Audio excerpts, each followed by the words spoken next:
Welcome back, students. How are you all? I hope you all are fine. Very good.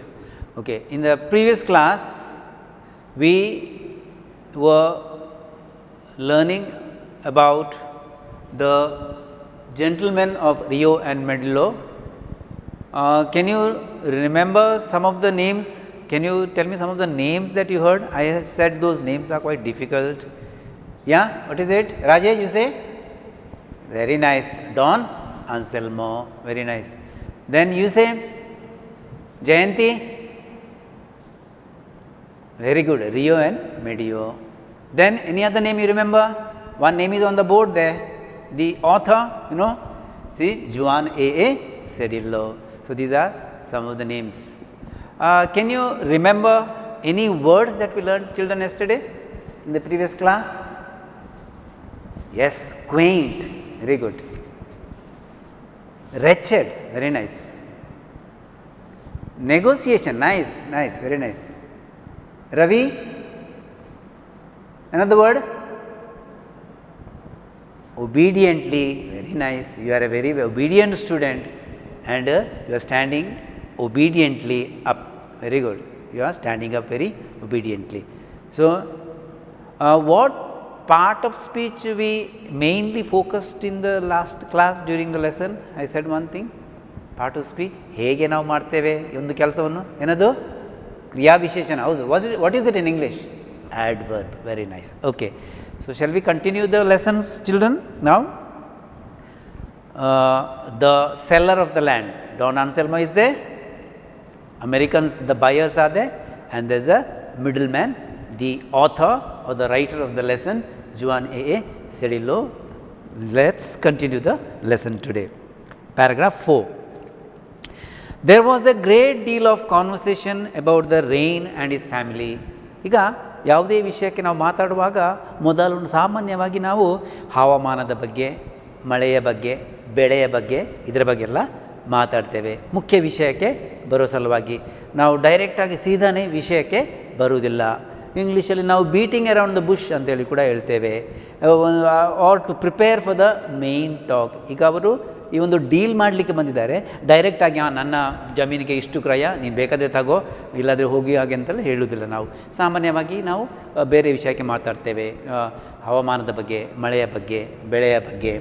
ಈ ಸಲ ಬೆಳೆಗೆ ಏನು ಭತ್ತಕ್ಕೆ ರೇಟ್ ಇಲ್ಲ, ಅಡಿಕೆಗೆ ಸ್ವಲ್ಪ ರೇಟ್ ಉಂಟು, ನಿಮಗೆ ತೆಂಗಿನಕಾಯಿ ಉಂಟಾ, ಈ ರೀತಿಯಲ್ಲೆಲ್ಲ ನಾವು ಮಾತಾಡ್ತೇವೆ. ಮಕ್ಕಳ ಬಗ್ಗೆ ಮಾತಾಡ್ತೇವೆ, ಎಷ್ಟು ಜನ ಮಕ್ಕಳು, ಏನು ಮಾಡ್ತಾಯಿದ್ದಾರೆ, ಕಲಿತಿದ್ದಾರಾ, ಆಗಿದೆ, ಮದುವೆ ಆಗಿದೆ, ಈ ರೀತಿಯಲ್ಲಿ ಎಲ್ಲ ಸಾಮಾನ್ಯವಾಗಿ ಮಾತಾಡ್ತೇವೆ. ಹಾಗೆ ಇವರು ಕೂಡ ರೈನ್ ಮತ್ತು ಫ್ಯಾಮಿಲಿ ಬಗ್ಗೆ ಮಾತನಾಡಿದರು.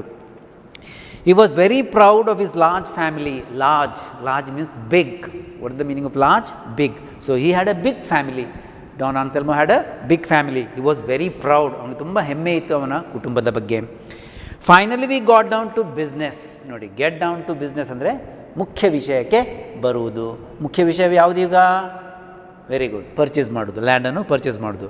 S, he would sell as he had agreed for $1,200. So ಈ ಸಂಖ್ಯೆಯನ್ನು you should remember children, $1,200, that is $1,200, not $12,000, $1,200.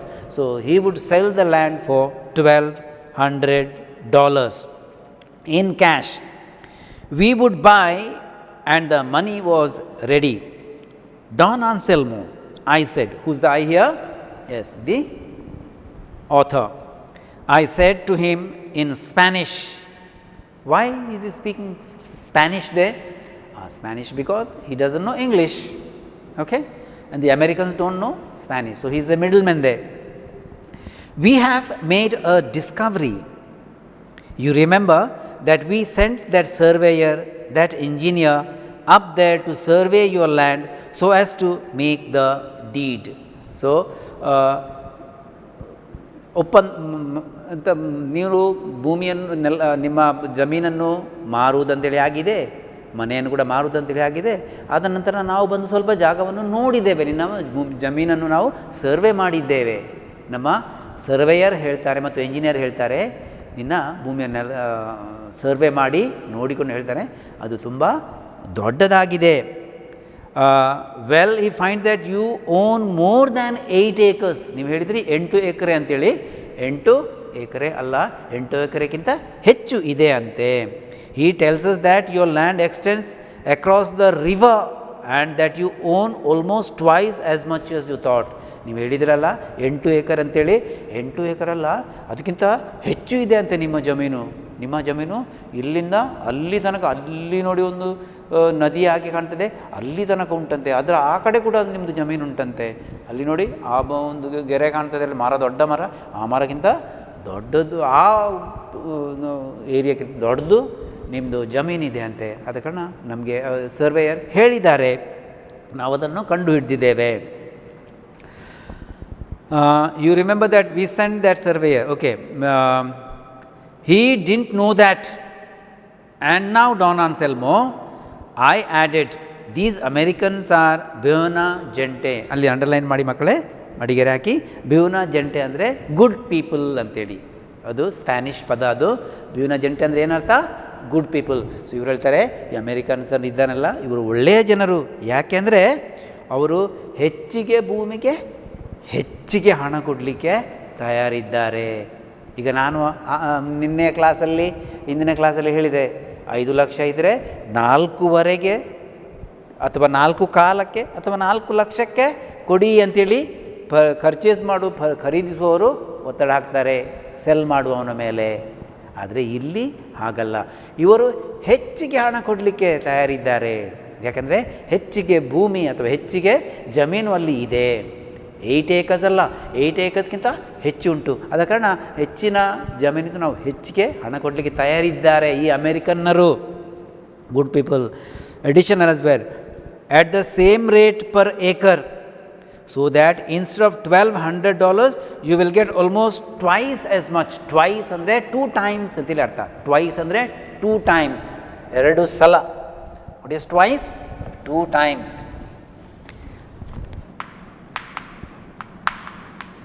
That means 2 times. 2 times, 2 ಸಲ ಇಮ್ಮಡಿ ಹಣ ಕೊಡಲಿಕ್ಕೆ ಅವರು ತಯಾರಿದ್ದಾರೆ. ಯಾಕಂದರೆ ಅಷ್ಟು ಜಮೀನು ಇದೆ. Almost twice as much and the money is here for you. ಮತ್ತು ನಾವು ಕ್ಯಾಶ್, ನಗದು ರೂಪದಲ್ಲಿ ಈಗಲೇ ನಿಮಗೆ ಕೊಡಲಿಕ್ಕೆ ತಯಾರಿದ್ದೇವೆ. ಈಗ ಆಗುವಾಗ ಒಂದು ಅಸಾಮಾನ್ಯ ಘಟನೆ ಇಲ್ಲಿ ನಡೀತದೆ. ಏನದು ಅಸಾಮಾನ್ಯ? ಸಾಮಾನ್ಯವಾಗಿ ನಾನು ಹೇಳಿದ ಹಾಗೆ ಹೆಚ್ಚಿಗೆ ಹಣ ಕೊಡ್ತೇವೆ ಅಂತ ಹೇಳುವಾಗ ಖುಷಿ ಆಗ್ತಾನೆ ನಾವು. ನೀವು ರೆಡಿ ಇದ್ದಾರೆ, ನೀವು ಒಳ್ಳೆಯ ಮನುಷ್ಯರಪ್ಪ, ಕೊಡಿ, ಆಯ್ತು, ಒಳ್ಳೆಯ ಗುಣ ನಿಮ್ಮದು, ನನಗೆ ಗೊತ್ತೇ ಇಲ್ಲ ಅಲ್ಲಿ ತನಕ ಉಂಟು ಭೂಮಿ ಅಂತೇಳಿ, ಹೆಚ್ಚಿಗೆ ನೀವು ಕಂಡು ಹಿಡಿದಿರಲ್ವಾ, ಗೊತ್ತೇ ಇಲ್ಲ, ಹೌದೌದು, ಸರಿ ಅಬ್ಬ ನನಗೆ ಲಾಸ್ ಆಗ್ತಿತ್ತು, ಹಾಗೆಲ್ಲ ಹೇಳ್ತಾ ಇದ್ದೆವು ನಾವು. ಆದರೆ ಈ ಮನುಷ್ಯ ಹಾಗೆಲ್ಲ. ಅಲ್ಲಿ ನೋಡಿ, the old man hung his head for a moment in thought. ಯೋಚನೆಯಲ್ಲಿ ತೊಡಗಿದ, ತನ್ನಷ್ಟಕ್ಕೆ ಯೋಚಿಸಿದ. ಥಾಟ್ ಅಂದರೆ ಯೋಚನೆಯಲ್ಲಿ ಮುಳುಗಿದ ಅವನು. Then he stood up and stared at me. ಅಲ್ಲಿಂದ ದಿಟ್ಟಿಸಿ ನನ್ನನ್ನೇ ನೋಡಿದ. ಫ್ರೆಂಡ್, ಕರೀತಾನೆ ನನ್ನನ್ನು ಗೆಳೆಯ ಅಂತೇಳಿ, friend. He said, I do not like to have you speak to me in that manner. ಆ ರೀತಿಯಲ್ಲಿ ನೀನು ನನ್ನ ಹತ್ರ ಮಾತನಾಡಬಾರ್ದು. You should not talk to me in that manner. In that manner ಅಂದರೆ ಹೇಗೆ? ನೀನು ಹೇಳಿದಲ್ಲ, ನಿನಗೆ ಜಮೀನುಂಟು, ಹೆಚ್ಚಿಗೆ ಹಣ ಕೊಡ್ತಾರೆ, ಇವರು ಅಮೇರಿಕನ ಒಳ್ಳೆಯ ಜನರು, ನೀನು ಹಾಗೆಲ್ಲ ಹೇಳುವುದು ಬೇಡ. I kept still. Who's I?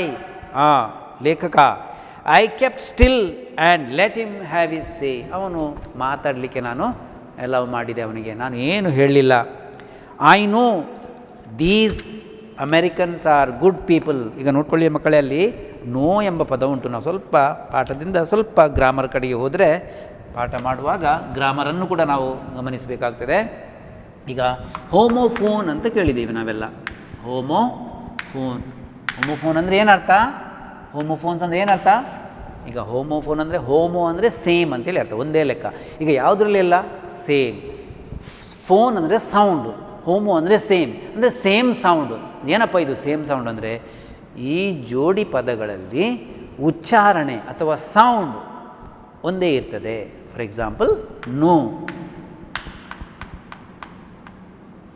What is the spelling here? NO. And here KNOW. How do you pronounce it?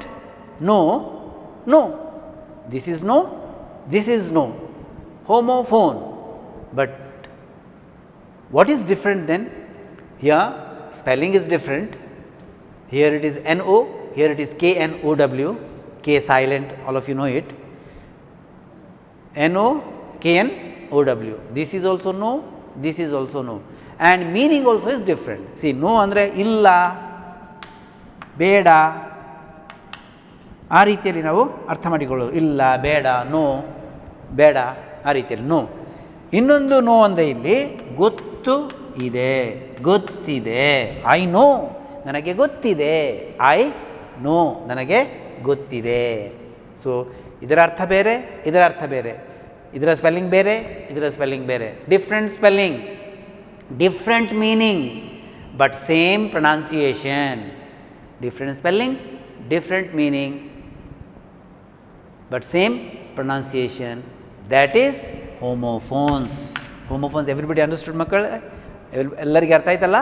Homophones ಎಂಬುದು ಗೊತ್ತಿರಬೇಕು. ಯಾಕೆಂದರೆ ಪರೀಕ್ಷೆ ದೃಷ್ಟಿಯಿಂದ ಮತ್ತು ನಿಮ್ಮ ಜೀವನದಲ್ಲಿ ಕೂಡ ಹೋಮೋಫೋನ್ ಅಂದರೆ ಏನಂತೇಳಿ ನಿಮಗೆ ಗೊತ್ತಿರಬೇಕು. Same spelling, same pronunciation, different spelling, different meaning. Okay. So, I know these Americans are good people. ಈ ಅಮೆರಿಕನರು ಒಳ್ಳೆಯ ಜನರು ಅಂತೇಳಿ ನನಗೆ ಗೊತ್ತುಂಟು. And that is why I agreed to sell them this land to them. But I do not care to be insulted. ಈಗ ಇವನಿಗೆ ಅವಮಾನ ಆಗ್ತದೆ. ಸಾಮಾನ್ಯವಾಗಿ ನಾವು ಹೆಚ್ಚಿಗೆ ಹಣ ಕೊಡ್ತೇವೆ ಅಂತ ಹೇಳಿದರೆ ಖುಷಿ ಆಗ್ತದೆ. ಇವನಿಗೆ ಇನ್ಸಲ್ಟ್ ಆಗ್ತದೆ, ಅವಮಾನ ಆಗ್ತದೆ. Don't insult me that way. ನಿನಗೆ ಇನ್ಸಲ್ಟ್ ಮಾಡೋದಾದರೆ ಬೇರೆ ರೀತಿಯಲ್ಲಿ ಮಾಡಿ, ಈ ರೀತಿಯಲ್ಲಿ ನನಗೆ ಅವಮಾನ ಮಾಡಬೇಡಿ, ಇನ್ಸಲ್ಟ್ ಮಾಡಬೇಡಿ. I have agreed to sell my house and land. House and land ನೋಡಿ, ಜಮೀನು ಮತ್ತು ಮನೆ ಎಲ್ಲ ಸೇರಿ $1,200 and that is the price. ಅವನಿಗೆ ಕರೆಕ್ಟ್ ಗೊತ್ತುಂಟು ಎಷ್ಟು ಜಮೀನಿದ್ರಿ, ಹೆಚ್ಚಿರಲಿ ಕಡಿಮೆ ಇರಲಿ. ಒಮ್ಮೆ ನಾನು $1,200 ಒಪ್ಪಿದ್ದೇನೆ ಅಂದರೆ ಅದುವೇ final. There is nothing else. That is the price. I argued with him. Argue ನೋಡ್ಕೊಳ್ಳಿ, ಆರ್ಗ್ಯೂ ಅಂದರೆ ಚರ್ಚೆ ಮಾಡ್ತಾನೆ. ನೋಡಿ ತುಂಬ ಉಂಟು ನಮಗೆ ಲಾಸ್, ಹಾಗೆಲ್ಲ ನೀವು ಸ್ವಲ್ಪ ಯೋಚಿಸಿ. ಇಲ್ಲ, ಏನಿಲ್ಲ. I argued with him but it was useless. ಅವರಿಗೆ ಯಾವುದೇ ಪರಿಣಾಮದ್ದು ಆರ್ಗ್ಯುಮೆಂಟನ್ನು ಅವರು ಪುರಸ್ಕರಿಸಲಿಲ್ಲ. Useless. Finally he signed the deed. ಕೊನೆಗೂ ಒಪ್ಪಂದಕ್ಕೆ ಸೈನ್ ಹಾಕ್ತಾರೆ. And took the money but refuse to take more than the amount agreed upon. Then he shook hands all around. ಮತ್ತೇನು, ಒಂದು ಪೈಸೆ ಕೂಡ ಹೆಚ್ಚಿಗೆ ತಗೊಳ್ಳಿಲ್ಲ. ಮತ್ತೆ ಏನು ಮಾಡ್ತಾರೆ ನೋಡಿ, ಹೇಗೆ ಬಂದಿದೆ ನೋಡಿ. Then he shook hands all around. ಅಲ್ಲಿ ಕುತ್ಕೊಂಡಿದ್ರಲ್ಲ ಅಮೇರಿಕನ್ನರು ಮತ್ತು ಮಧ್ಯವರ್ತಿ ಎಲ್ಲ ಇದ್ದಾರಲ್ಲ. So shakes hands with every one of them, bows to them, shakes hands around. Put on his ragged gloves. ಆ ಹುಡುಗನ ಹತ್ರ ಐತಲ್ಲ ಅದನ್ನು ತಗೊಂಡು ರ್ಯಾಗೆಡ್, ಅದನ್ನು ರ್ಯಾಗೆಡ್ ಅಂತ ಹೇಳ್ತೇವೆ, RAGGED, ಚಿಂದಿಯಾದ ಅಥವಾ ಹರಿದ ಗ್ಲೌಸ್ಗಳು, ಕೈಗೌಸ್ಗಳನ್ನು ತಗೊಳ್ತಾನೆ, ಹಾಕ್ತಾನೆ. ಟುಕ್ ಹಿಸ್ ಸ್ಟಿಕ್, ಬೆತ್ತ ಉಂಟು, ಸ್ಕೆಲೆಟನ್ ನಾವು ಹೇಳಿದ್ದೇವೆ, ಸ್ಕೆಲೆಟನನ್ನು ತಗೊಳ್ತಾನೆ. And walked out with the boy behind him. ಅವನು ಹೊರಗೆ ಹೋಗ್ತಾನೆ, ರೂಮಿನ ಹೊರಗೆ ಹೋಗ್ತಾನೆ, ಹುಡುಗ ಅವನನ್ನು ಹಿಂಬಾಲಿಸ್ತಾನೆ. Okay, very good. ಈಗ ಅಲ್ಲಿ ಎಕ್ಸಸೈಸ್ಗಳು ನೋಡ್ಕೊಳ್ಳಿ. ಅಲ್ಲಿ in the meeting the old man and the Americans, they talked about rain and the old man's large family. It was, ಯಾಕೆ ಅಂತೇಳಿ, ಟು ಬ್ರೇಕ್ ದಿ ಐಸ್. ಒಂದು B, tick that B. To make themselves comfortable. To make themselves comfortable. To prepare everyone for the main talk. These are the right answers. So 3 answers are correct. Others ನೀವು ಬರೀಲಿಕ್ಕೆ ಇಲ್ಲ. To mock his large family. ಅವನಿಗೆ ದೊಡ್ಡ ಕುಟುಂಬ ಉಂಟಲ್ಲಿ family ಬಗ್ಗೆ ತಮಾಷೆ ಮಾಡಲಿಕ್ಕೆ ಹಾಗೆಲ್ಲ ಇಲ್ಲ. ಮಾಕ್ ಅಂದರೆ ತಮಾಷೆ ಮಾಡೋದು, ಗೇಲಿ ಮಾಡೋದು. ಕಸ್ಟಮ್ ಆಫ್ ದಿ ಅಮೇರಿಕನ್ಸ್, ಮತ್ತು ಅದು ಒಂದು ಪದ್ಧತಿ ಕೂಡ ಅಲ್ಲ, ಕಸ್ಟಮ್ ಅಂತ ಹೇಳಲಿಕ್ಕೆ ಆಗೋದಿಲ್ಲ. ಬಂದ ಕೂಡಲೇ ಯಾವುದಾದ್ರು ವಿಷಯ ಮಾತನಾಡುವ ಮೊದಲು ಸಾಮಾನ್ಯವಾಗಿ ಕುಟುಂಬದ ಬಗ್ಗೆ ಮತ್ತು ಹವಾಮಾನದ ಬಗ್ಗೆ, ಮಳೆಯ ಬಗ್ಗೆ ಮಾತಾಡಬೇಕು. ಇಲ್ಲ, ಹಾಗೆಲ್ಲ ಏನಿಲ್ಲ. ಆದ ಕಾರಣ ಅದು ಕೂಡ ಉತ್ತರ ಆಗೋದಿಲ್ಲ.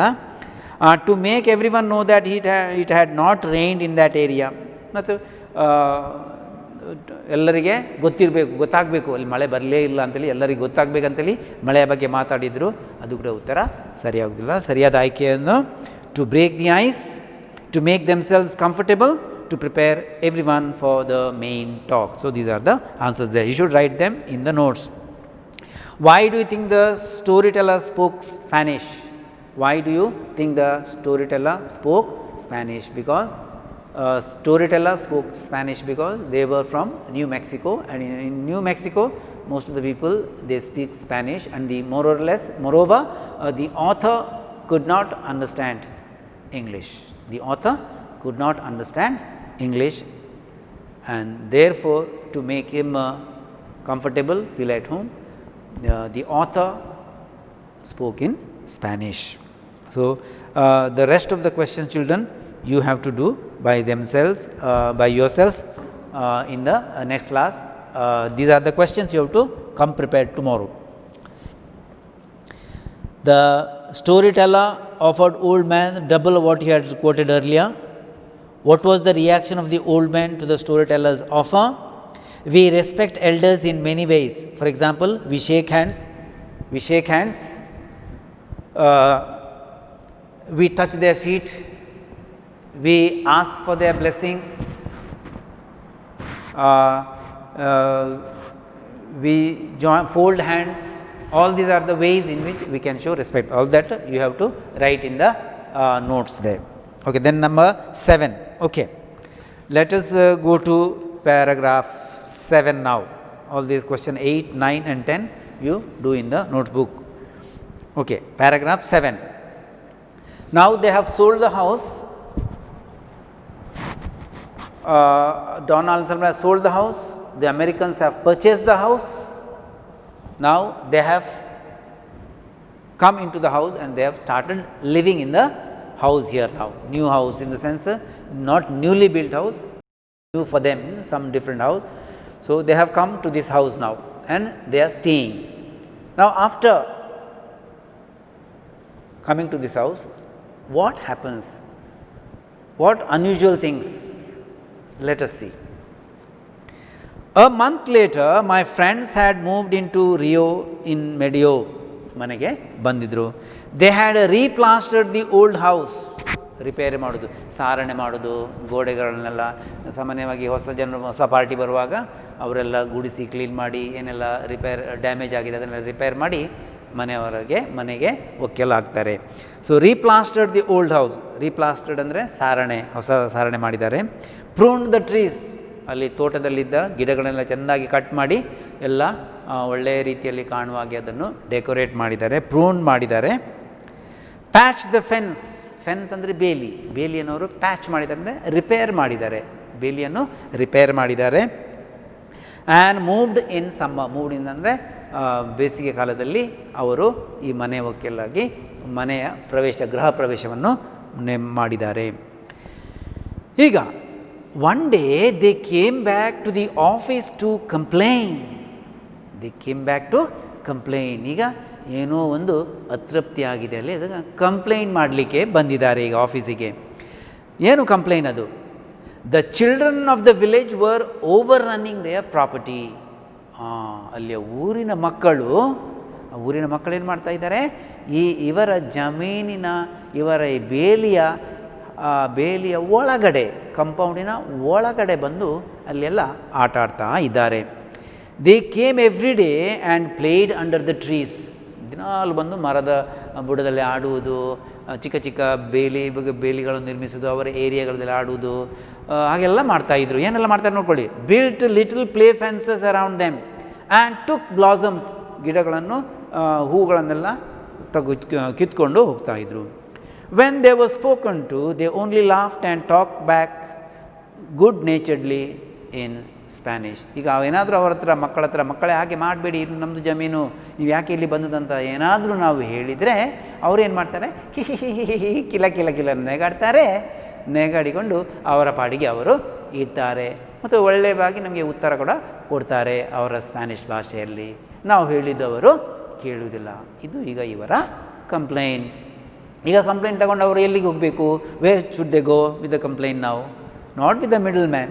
They should go to Don Anselmo, the original seller. So they have to go. So another meeting they had to arrange. ಇನ್ನೊಂದು ಮಾತುಕತೆಗೆ ಅವರು ಈಗ ಡಯಲಾಗಿಗೆ ತಯಾರಾಗಬೇಕಾಗ್ತದೆ, ಮೀಟಿಂಗ್ಗೆ. I sent a messenger up to the mountains for Don Anselmo. It took a week to arrange another meeting. ಈಗ ಇನ್ನೊಂದು ಮೀಟಿಂಗ್ಗೆ 1 ವಾರ ಬೇಕಾಯಿತು. ಯಾಕೆಂದರೆ ಆ ಮನುಷ್ಯ ನಿಧಾನ ಮನುಷ್ಯ, ಅವಸರ ಇಲ್ಲ, ಏನು ಮಾಡೋದಾದರೂ ನಿಧಾನವಾಗಿ ಮಾಡ್ತಿದ್ದ. Slow, he had lots of time. So 1 week it took. When he arrived, he repeated his previous preliminary performance. ಈಗ ರೂಮಿಗೆ ಬಂದಿದ್ದಾನೆ. ಇದೇ ರೂಮಿಗೆ ಬರುವಾಗ ಏನು ಅವನು ಮುಂಚೆ ಮಾಡಿದ್ದ, ಬರುವಾಗ ನಮಸ್ಕರಿಸುವುದು, ಕೈ ಕುಲುಕಿಸುವುದು, shaking hands with every one, taking out his gloves and giving it to the boy, taking out his hat and giving to the boy, skeleton, that umbrella, you remember, cane, ಅದನ್ನು ಕೂಡ ಕೊಟ್ಟ. ಹೀಗೆಲ್ಲ ಮೊದಲು ಏನೆಲ್ಲ ಮಾಡಿದ ಆ ಎಲ್ಲ ಚಟುವಟಿಕೆಗಳನ್ನು ಪುನಃ ಅವನು ಮಾಡಿದ. Preliminary performance. He wore the same faded cutaway. ಆ ದಿನ ಯಾವ ಬಟ್ಟೆಯನ್ನು ಹಾಕಿ ಕೋಟನ್ನು ಹಾಕಿದ ಅದೇ ಕೋಟನ್ನು ಈಗ ಪುನಃ ಹಾಕಿದ್ದಾನೆ ಅವನು.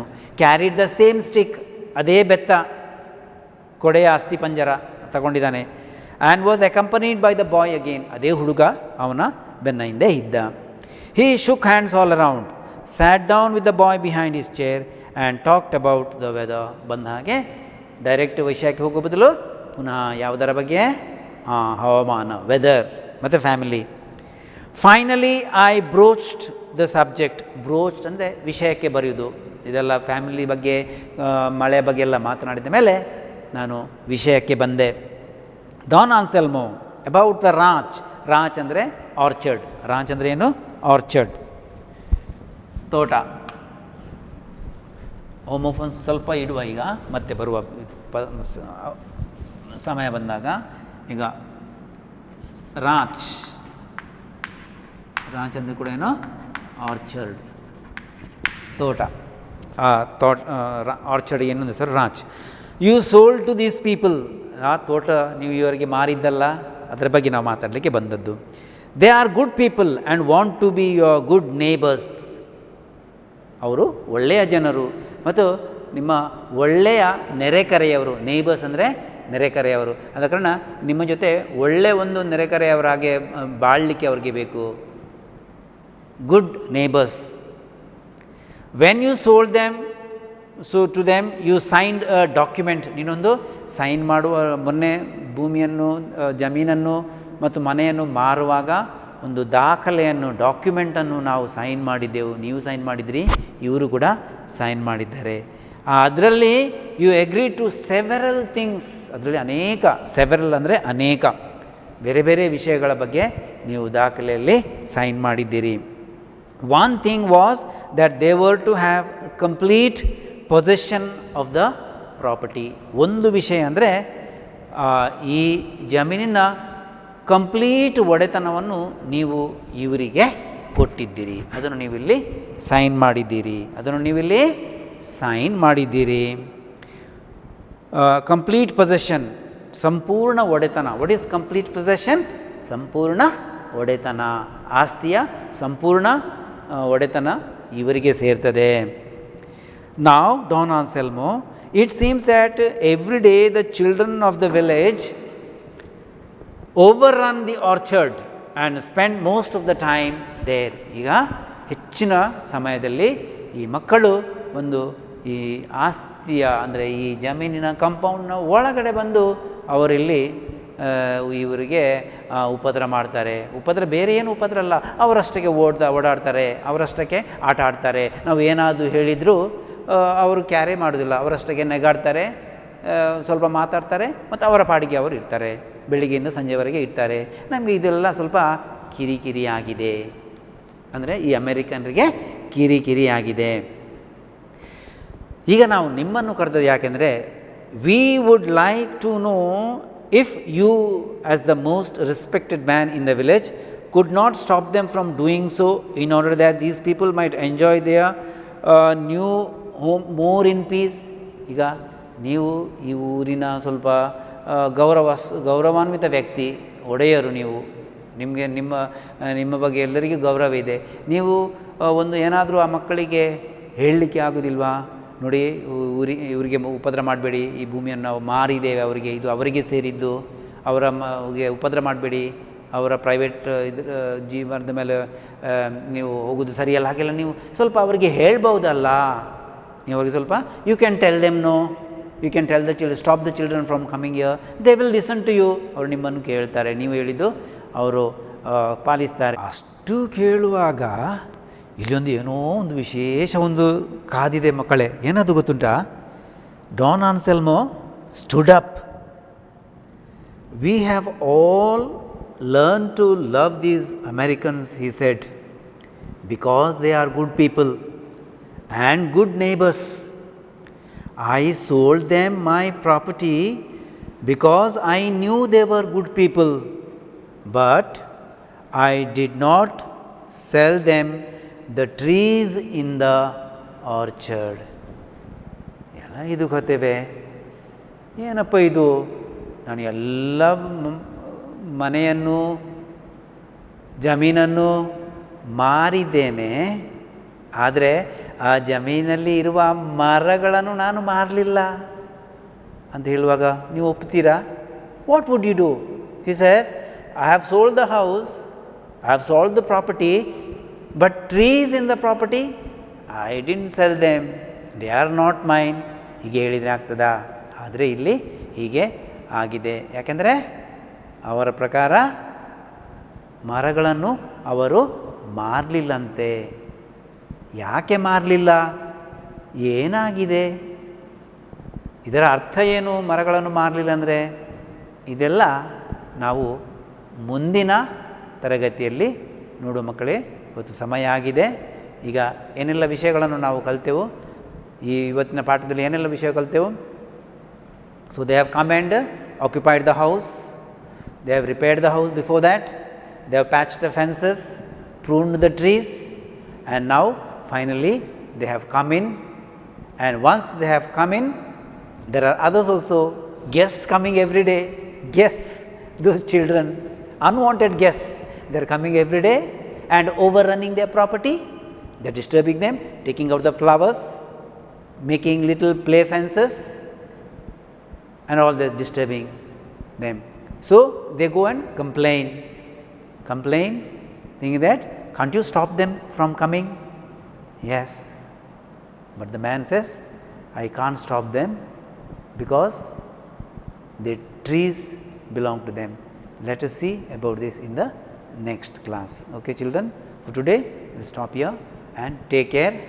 Bye bye, stay safe.